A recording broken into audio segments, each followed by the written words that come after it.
narrow squeak. "Do you realise," said Ethel, "that tomorrow is our silver wedding day?" "So soon?" said Headley, in a surprised voice. "How time flies! Why, it seems but yesterday that we were married." "Well, it isn't," said Ethel, sharply. "You only have to look at me to see that." Headley looked at her. "She seems to have put on a great deal of weight," he thought. "Not that she isn't still by far the most beautiful mouse in the world, of course, but there's a lot more of her now." "You have certainly grown," he said, tactfully. "Grown?" snapped Ethel. "And whose fault is that, pray? Anyone would think you did not know why I am blown out like a balloon. Goodness knows what sort of a father you will make." "A father?" said Headley. "You mean any time now," said Ethel. "And I'm starving hungry, Headley. Fetch us something nice to eat, do. I could just fancy something savoury." She sighed deeply as her husband hurried away. "Was there ever such a mouse?" she said to herself. "So handsome, but so thick. Let's hope he doesn't walk straight down the cat's throat. I wouldn't put it past him. And then there won't be any silver wedding." A mouse's life is, of course, a short one, fraught with hazards. For those that survive their infancy, death looms in many shapes and forms, among them the cat, the poison bait, and the trap. And mice have learned to commemorate anniversaries in good time. "Better early than never" is a favourite mouse proverb, and Ethel and Headley's silver wedding was to be celebrated 25 days after their marriage. If they were lucky, they would go on to a pearl, a ruby, a golden, and should they be spared to enjoy roughly 2 months of wedded bliss, to a diamond wedding anniversary. Beyond that, no sensible mouse cared to think. "If only Headley was more sensible," Ethel thought as she lay, uncomfortably on account of the pressure within her, in her nest. "Not that he isn't still, by far, the most beautiful mouse in the world, of course, but he's so accident-prone." Hardly a day passed when Ethel did not hear somewhere about the house a thin cry of alarm, indicating that Headley had just had a narrow squeak. "He goes about in a dream," she said to herself. "He doesn't think. Surely other mice do not stand in the path of vacuum cleaners, or absent-mindedly explore the interior of tumble dryers, or come close to drowning in a bowl of cat's milk." In fact, Headley was thinking quite hard as he emerged from the hole in the skirting board that was the entrance to their home, and prepared to make his way across the kitchen floor. "A father," he murmured happily to himself. "I am to be a father, and soon. How many children will there be, I wonder? How many will be boys? How many girls? And what shall we call them? Oh, what fun it'll be, choosing the names." This was what Ethel had meant when she said that Headley did not think. Her thoughts were severely practical and filled with common sense, and she was quick to make up her mind. By contrast, Headley was a daydreamer, and much inclined to be wool-gathering when, as now, he was following up an idea. He had just decided to call his eldest son Granville, after a favourite uncle, when he bumped into something soft and furry, something that smelt, now that he came to think of it, distinctly unpleasant. The cat, fast asleep in front of the Aga cooker, did not wake, but it twitched its tail. With a shrill cry, Headley ran for cover. The larder door was ajar, and he slipped in and hid behind a packet of cornflakes. The noise he had made reached Ethel's ears, and filled her mind, as so often over the previous 24 days, with thoughts of widowhood. It also woke the cat, who rose, stretched, and padded towards the larder. "Not in there, puss," said its owner, coming into the kitchen. And she shut the larder door. Headley was a prisoner.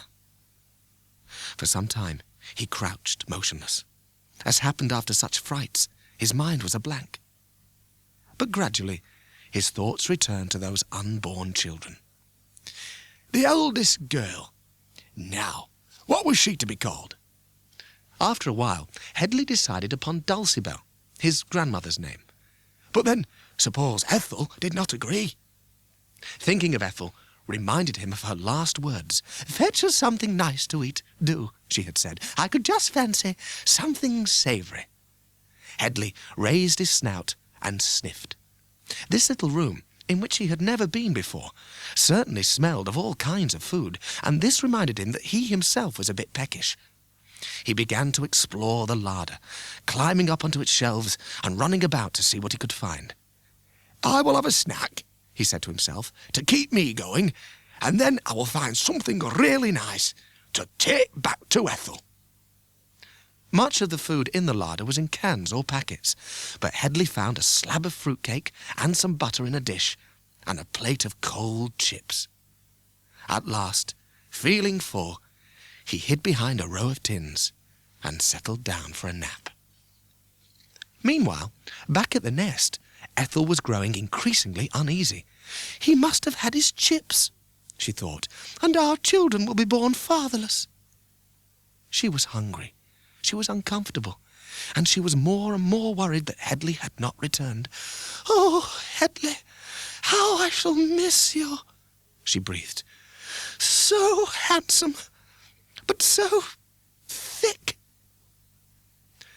While Headley was sleeping off his huge meal, the larder door was opened. "Just look at this cake," a woman's voice said. "Oh, and these leftover chips, and the butter, little footmarks all over it. Oh, we've got mice." "Put the cat in there," said a man's voice. "Oh, can't do that, or it'll be helping itself too." "Well, set a trap then, and put some poison down." Headley slept the whole night through. He dreamed of happy times to come. In his dream, his handsome sons and his beautiful daughters had grown old enough to leave the nest, and he was taking them on a conducted tour of the house. Then, boldly, he led them all, Granville and Dulcible and the rest, and their mother too, through the cat flap and out into the garden. "For we will picnic," he said to them, "in the strawberry bed. The fruit is ripe, and the weather exceedingly pleasant." "Oh, Papa," the children cried, "what fun that will be!" "But are you not afraid of the cat, Headley dear?" said Ethel nervously. "Ethel, Ethel," said Headley, "when have you ever known me afraid of anything?" And the children chorused, "Oh, brave Papa!" He woke from his dream with a number of other possible names for the impending family in mind. Eugene, Tallulah, Hereward, and Morwenna were four that he particularly fancied, when he suddenly remembered with a sharp pang of guilt that Ethel was still unfed. "I shall get the rough edge of her tongue," he thought, and he looked about for a tasty item of food, small enough for him to carry. He climbed down to a lower shelf and found something which had not, he was sure, been there before. It was a saucer containing a number of little blue pellets, and beside it there was an open packet. Had Headley been able to read, he would have seen that on the packet was written, "Mouse poison. Keep away from domestic animals." As it was, thinking how unusual and attractive the blue pellets looked, he took a mouthful of them. "Oh, she'll love these," he thought. "Such a pretty colour." And he ran down to the floor of the larder, only to find the door shut. "Oh, bother," thought Headley. "How am I to get out of this place?" He was considering this problem in a half-hearted way, for part of his mind was still occupied with names. Would Annabel be better than Morwenna? When his nose caused a most exciting smell. It was cheese, a little square lump of it, conveniently placed on the floor. The cheese was, in fact, on a little wooden platform, an odd-looking thing that had a metal arm and a spring attached to it. But Headley, busy deciding that after all he preferred Morwenna, did not stop to think about this. "Oh, it's her favourite food," he said to himself, "and just the right size for me to carry back." And he spat out the little blue pellets and ran to grab the cheese. Whether it was his speed or whether the trap had not been lightly enough set, Headley got away with it. Snap went the trap, missing him, though not by a whisker, for it cut off 3 of them. And Headley gave, through his mouthful of cheese, a muffled squeak of fright. "Listen," said the woman's voice, and "You got him," said the man's, and the larder door was opened. For once, Headley did not daydream. He streaked across the kitchen floor and into his hole, the lump of cheese clenched in his jaws. Ethel regarded him silently before her. "Oh, sorry I'm late," he panted. I got held up. "Here, it's farmhouse cheddar. Your favourite. How have you been?" "Busy," said Ethel shortly. "Busy?" said Headley. "Yes," said Ethel. She attacked the cheese hungrily, while Headley lay and got his breath back. Funny, he thought. She looks slimmer than she did yesterday. As slim, in fact, as the day we met. And what a meeting that was. I remember it as though it was yesterday. We literally ran into one another in a narrow runway under the sitting-room floorboards, I recall.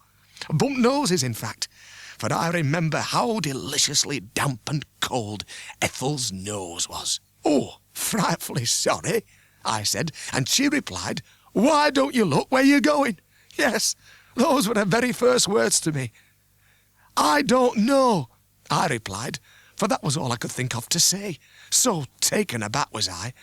And then Ethel said, "You don't look to me as if you even knew your own name." And I said, "Oh, yes, I do. My name is Headley," said Ethel now, licking her lips as she finished the cheese. "You do know what day it is, don't you?" "Wednesday, I think," said Headley. "Or it may be Thursday. I'm not sure." "Headley," said Ethel, "it's our silver wedding day." "Oh!" cried Headley. "Oh, I quite forgot." Typical, thought Ethel. He'd forget his head if it wasn't screwed on. "I have a present for you," she said, and she rose and stood aside from the nest. In the middle of a comfortable warm bed, composed of flock from a chair lining and feathers from the eiderdown and a mass of scraps of newspaper, lay 6 fat, pink, naked babies. "3 boys and 3 girls," she said. "Neat, eh?" "Oh," thought Headley, "what could be neater? Granville and Dulcibel, Eugene and Tallulah, and Hereward and Morwenna." "Oh, Ethel, dearest," he said, "I have no present for you, but my love." At these words, Ethel's annoyance melted away. What a fine-looking mouse he still is, she thought. Not a grey hair on him. In fact, he looks no older than he did at our wedding, 25 long days ago. Headley sat in a brown study, gazing at the babies. Then he said, "Oh, Ethel, to think that you did this all on your own. You're so clever." "And you're so thick," thought Ethel, fondly. But out loud she said, "Oh, Headley, you are so handsome."